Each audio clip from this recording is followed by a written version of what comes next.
Thank you so much for joining us. Before we start, we're going to be brief today. Some of you know there's a credible threat involving an individual who is armed and who we have reason to believe may be interested in harming our schools or our kids. Our Department of Public Safety is working very closely with the FBI to protect the public, to keep school districts and schools updated. We do not have additional information to share at this point. Please direct additional questions to public safety. We have encouraged all parties to move forward with as much public transparency as possible without jeopardizing the ongoing investigation. So I just wanted to make sure that you were aware of that. That is not the subject of this announcement, but it's something that we are all doing everything we can to prevent from further harm. Thank you, and thank you for gathering with us here today for the signing of Senate Bill 181. Today, with the signing of this bill, it is our hope that the oil and gas wars that have enveloped our state are over. And the winner is all of us. The conflict that has led to back and forward oil and gas initiatives, great uncertainty and political risk for the oil and gas industry and for our communities and for our families feeling unsafe or uncertain in their homes, should and will come to an end. Let me be clear, this bill gives the industry and residents certainty and comfort, and Colorado will be the better for it. Even with this bill passing, there will no doubt be skirmishes, but those will be around particular projects in particular areas, and the decision makers closest to the ground, local city councils, mayors, commissioners, will be deeply involved and site-specific as they are on other land use decisions, rather than enveloping the whole state with overarching approaches that destroy job creation or prevent economies from growing. Most importantly, residents will have their voices heard.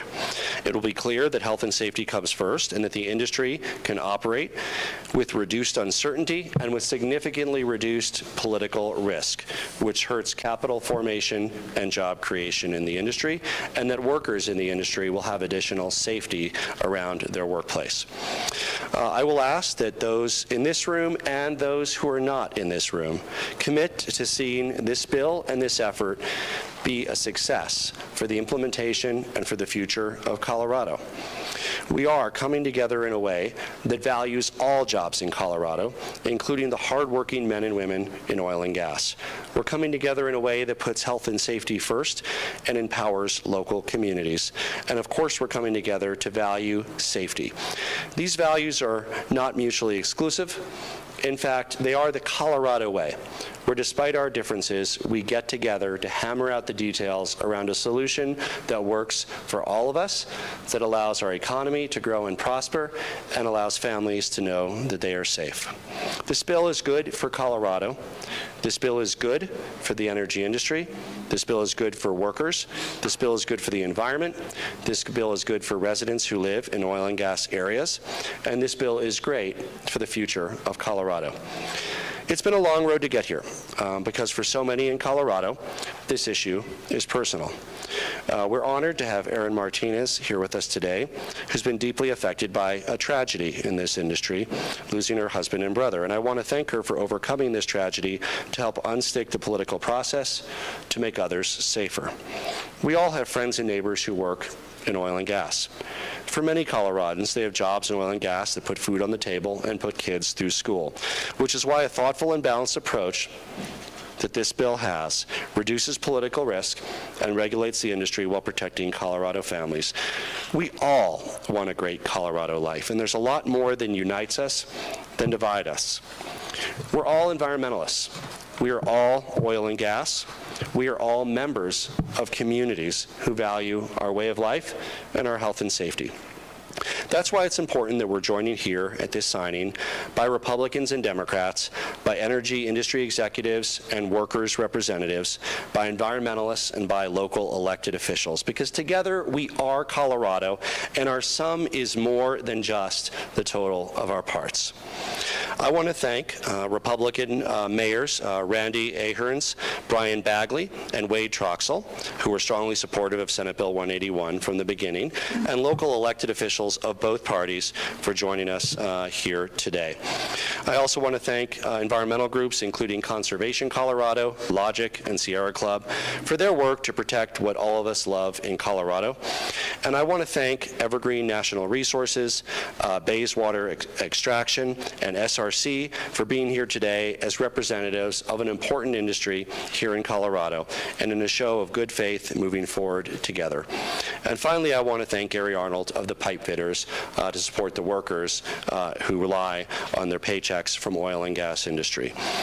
I want to thank the Speaker, Majority Leader, Representative Yadiro Carveo, and Senator Foote, and of course, two people in particular that I want to thank for helping to get to this point.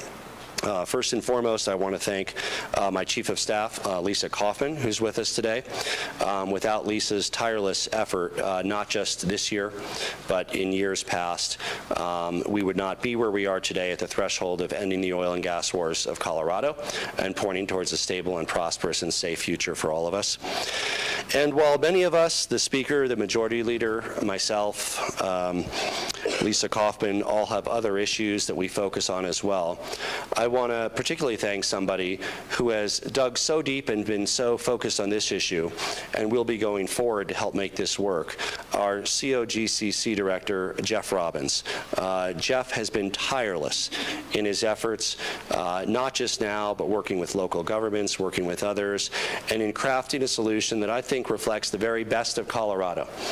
And I want to thank Jeff Robbins for his tireless service to our state and thank him for helping Coloradans across the ideological and geographic spectrum settle an issue that is important for the future of our state. Thank you, Jeff. To be clear, the men and women that have joined us here today won't always agree on every issue, on every project. And that's fine, but the framework that Senate Bill 181 provides will allow us to settle our differences in a discreet and reasonable way, rather than pulling the whole state economy down with us, or by overarching initiatives or bullying our friends and neighbors. That will end. I have a saying in politics: if it was easy, it would have been done already. And I ran for governor to do the things that need doing. And while the process of getting there is never easy, I believe that this bill will establish stability in Colorado, reduce political risk for investments, create good jobs, increase health and safety for all our residents, including oil and gas workers, and provide a framework that recognizes the diversity of our state. But to do this, we need to stop fighting and start working together. When it comes to rulemaking, resolving conflicts, and growing our economy without sacrificing our health and safety, I know there are good Coloradans willing to roll up their sleeves and get to work. And by signing this bill today, we're coming together as a state while recognizing and respecting our differences. Charles Darwin, it's been attributed to Charles Darwin. When I looked it up, they said it wasn't 100% sure that he said it, but I'll say it was attributed to Charles Darwin, the quote that, "It is the long history of humankind and animal kind too, that those who learn to collaborate most effectively have prevailed." And by continuing to work together and collaborate, we can truly prevail on behalf of all Coloradans. I want to thank our elected officials. I mentioned elected officials from both parties: Mayor Wade Troxel, Brian Bagley, Randy Aherns, Christine Berg, Suzanne Jones, Matt Jones, Steve Douglas from Commerce City, Heidi Henkel, and former Speaker Dickie Lee Hollinghorst has joined us as well. This is an important step forward for the stability of Colorado, to end the oil and gas wars in a way that everybody wins. There is no bill that we can pass here that will solve every conflict moving forward in the industry, but it is our responsibility at the state level to provide a framework that promotes stability rather than reduces stability, as well as sacrifices our health and safety. I know that this bill is an enormous step forward to bringing people together, and we look forward to working with the industry, local affected residents, environmentalists, to move forward in good faith with a sensible approach to implementing this bill that continues to uplift Colorado as a model for the nation on how we get along together and we thrive. I would now like to introduce introduce the Senate Majority Leader, Steve Fenberg.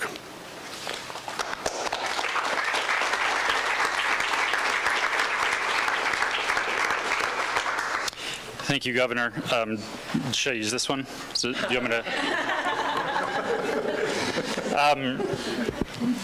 I want to mention one other elected official. There's probably others that have been missed, but we also have Elise Jones, County Commissioner from Boulder County. There are a lot of Joneses in the room, only some with relation. But thank you, everyone, for being here. Thank you to those who have frankly been working on this issue a lot longer than I have, that really put in the time, the blood, sweat, and tears to get us to where we are today. A month and a half ago, we stood outside this office to announce that we were going to tackle one of the most politically challenging issues facing Colorado. We set out to make the most sweeping reforms to oil and gas regulation that Colorado has seen in over 60 years. We didn't take this on because it would be easy or because it would be an obvious political win. We did it because it needed to happen. Because local governments are asking for more tools, because families want to be safe in their homes. Through SB 181, we are prioritizing public health and safety and giving local communities more control over oil and gas development. Since introducing the bill back in March, there were 6 committee hearings between the House and the Senate where the public was invited to attend and weigh in on the merits of the bill or how to improve it. That discussion amounted to close to 40 hours in committee, and then an additional 16 hours of debate on the floors of both chambers. This discussion and debate resulted in a total of 33 amendments being accepted to the bill. It's hard to recall a bill that's had that much debate, that much discussion, that much amending along the way. The sponsors and the governor, or the governor's office, met with stakeholders from all sides to make this bill better every step of the way. We compromised, we negotiated, we talked, we amended, but there was always one thing we were not willing to compromise on, and that is the health and safety of all Coloradans, because from the beginning, that was a non-negotiable. With this bill, communities across the state finally have the tools they need to stand up for their best interests and take control over what's happening in their backyards. With this bill, Coloradans can finally rest assured that the #1 priority in Colorado is the health and safety of its citizens. And finally, with this bill, the industry has a level of certainty that any modern industry would seek. This legislation will empower communities, protect the places that make Colorado so special, and most importantly, keep people safe. I'm proud to stand alongside my colleagues and my friends, some of which I didn't know were my friends until this started a few months ago, to implement such a comprehensive yet common sense and flexible policy for the state of Colorado. Thank you from the bottom of my heart for everyone who put in their time and effort to make this a reality today. With that, I want to hand it over to the Speaker of the House, Casey Becker, a champion on this issue all along the way, who helped us get it across the finish line.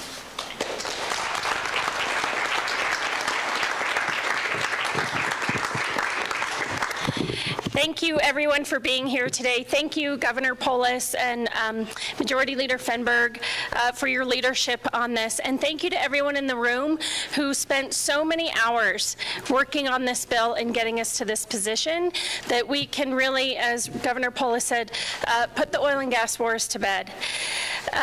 We're here today because our state is taking a big step forward to give local governments a seat at the table with the oil and gas industry and state government when it comes to locating new wells to be drilled in their communities. We can all agree that Colorado should not be forced to live with unhealthy air quality, noise, pollution, spills, traffic, and operations butting up against schools, parks, and homes. This bill gives communities that have health and safety concerns with oil and gas development greater assurance that air quality and other impacts don't take a backseat to other concerns. It gives Colorado communities greater access to information about flow lines. It increases transparency and guardrails around forced pooling and orphaned wells. And it resets the approach that the state takes in reviewing oil and gas development. It gives the industry a reasonable and responsible path forward as it continues to invest in Colorado. So this is a step forward for all of us. I particularly want to thank Erin Martinez and her family for lending her powerful voice to this fight. My colleagues and I share her belief that the industry can put health and safety first and continue to thrive at the same time.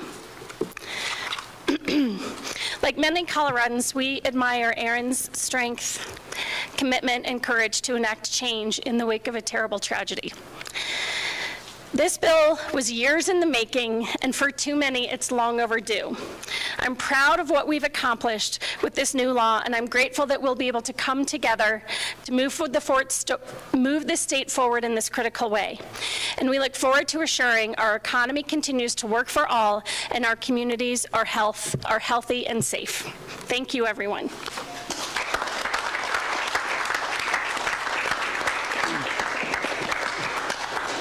Thank you, Casey. I am proud to be requested to speak at this important signing ceremony. Broomfield has been at the forefront of the interface of residential concerns and oil and gas concerns for many years. My entire 6-year tenure as mayor, we have toiled with this subject matter. It was never easy. We were burdened with the lack of local quality control measures in order to promote an optimal outcome because the lack of reasonable state statutes. In Broomfield, we were fortunate to work with Extraction Oil and Gas, a company that is sensitive to our community's needs. Together, we crafted a memorandum of understanding that went far beyond the thresholds of the typically standard in the industry. Why? Because without it, we potentially place our community at risk. Collectively, including the findings of our local task force of 18 community members, we were able to come to a consensus and add new chapters to our city's comprehensive plan that includes a series of innovative protective requirements aimed at avoiding and minimizing adverse impacts to our residents and to the environment. Additionally, the new ordinance requires operators to conduct alternative site analysis as part of the application use by special review permit or operator agreement. The legislation adopted today bears many of the new drilling requirements, including allowing local jurisdictions analysts prior to the state permits being applied for, requiring operators to conduct continuous air monitoring. A quick shout out to the industry. They've actually reduced the overall emissions by 50% with a quadruple increase in the production over the last several years. With local control, a community can emulate things that Broomfield now requires. Closed-loop drilling process to reduce the VOCs. Quiet fleets like Lincoln Energy to greatly reduce noise. Tankless pad sites to retain pleasant views. And pipelines for the oil and gas to reduce traffic. In fact, our operator even agreed to bury the pipelines twice as deep as normal because we were in residential areas for an added safety measure. We have over 50 innovative best management practices in place to support our local control. It's no wonder why we are often asked by other communities to share our comprehensive plan and our oil and gas ordinances in our MOU. I appreciate the opportunity to be here this afternoon, and I look forward to the conversations of what is considered necessary and reasonable for every individual community. It is exactly the essence of local control. Health and safety should be everyone's priority, and signing this bill strongly promotes it.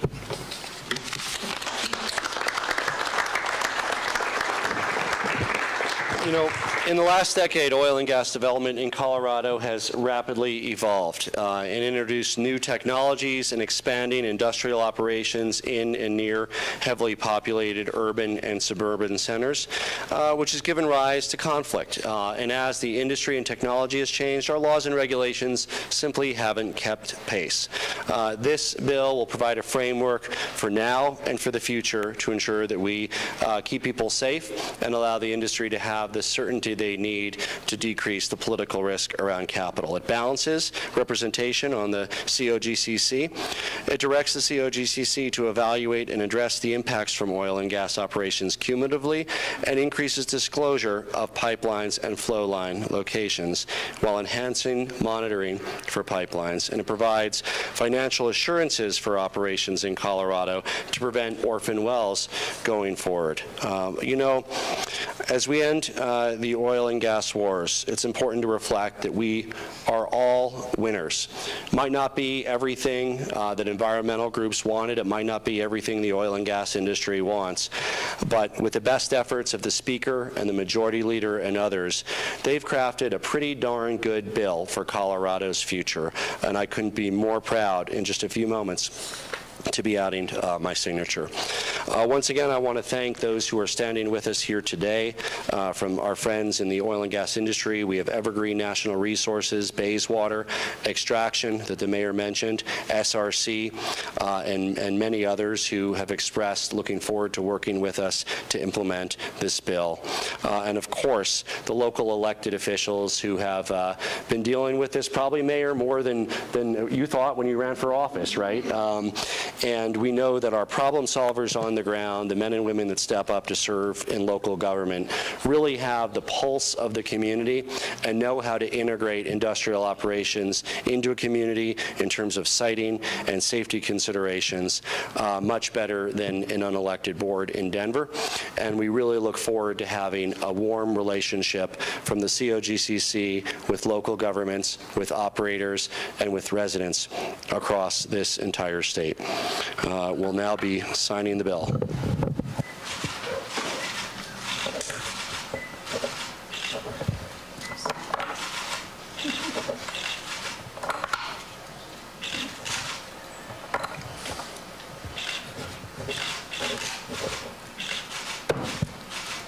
It's now the law of Colorado.